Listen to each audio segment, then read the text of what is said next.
Hey everybody, my name is Katie Prescott, and you may know me from the Posh Parent Flesh every Tuesday over on the Posh Parent blog.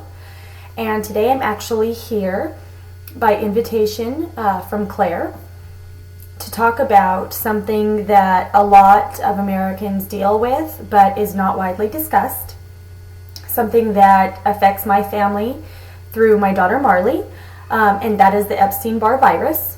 Marley is almost 10 years old, and about 3 years ago when she was in first grade, she started showing some very unusual symptoms. At first I thought she was faking. She would complain of stomach aches every night before bedtime. She would be absolutely fatigued, and she grew very pale. She stopped eating. And it just got to the point where we didn't know what was going wrong. We asked the doctor what was going on with her. He told us it was a virus at first. And so we just thought, okay, this will pass, this will pass. Well, over about 2 months' time, it just kept getting worse. And finally I took her back in and I demanded to have blood tests done because I thought it was maybe a staph infection of the blood. I had that when I was younger, so I thought maybe that's what it was. And so they ran tests on her, and he called me back. The doctor called me back the next day, and he said, well, you know, there's good news and bad news. The good news is that it is not, staph infection like we thought. But the bad news is that she has Epstein Barr virus, and that is something that I had never heard of until he said mononucleosis.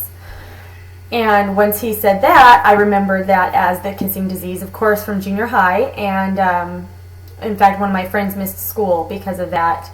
What I didn't know is that Epstein Barr virus is something that stays with you your whole life.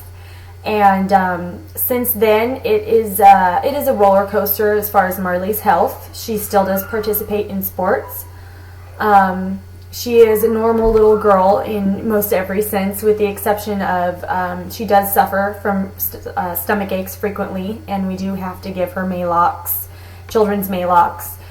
Sometimes she will just get really fatigued, and we have to make sure that she doesn't exert herself. When she plays sports and does physical activity. She is very slender. She's on the thin side. She's about the 5th percentile of her weight. Which I was when I was her age, so it could just be genetics, but she is very frail. She gets sick very easily, and we have to kind of keep an eye on her, make sure she eats healthy, and make sure that she's taking her vitamins.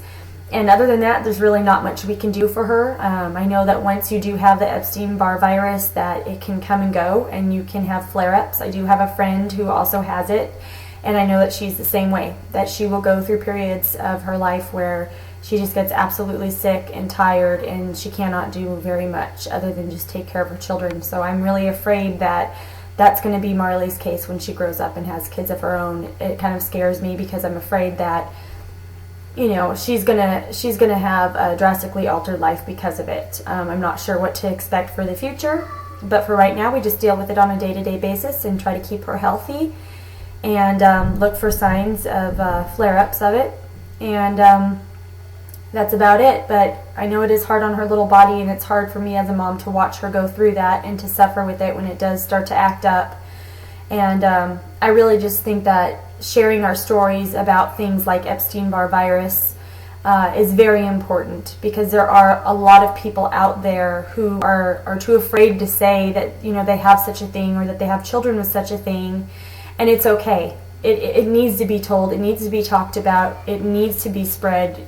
Your children need to know not to share drinks and not to put their mouths on drinking fountains, because it is contracted that way. It's not just the kissing disease. It is a very, very serious thing. And as a result, we have to try not to spread it to our other 6 children, which is hard. Anyway, so we're careful about it. We try to keep her healthy and do everything that we can. So that is our Epstein Barr virus story, and I hope that it has helped some of you out there. Have a great day. Thanks for listening.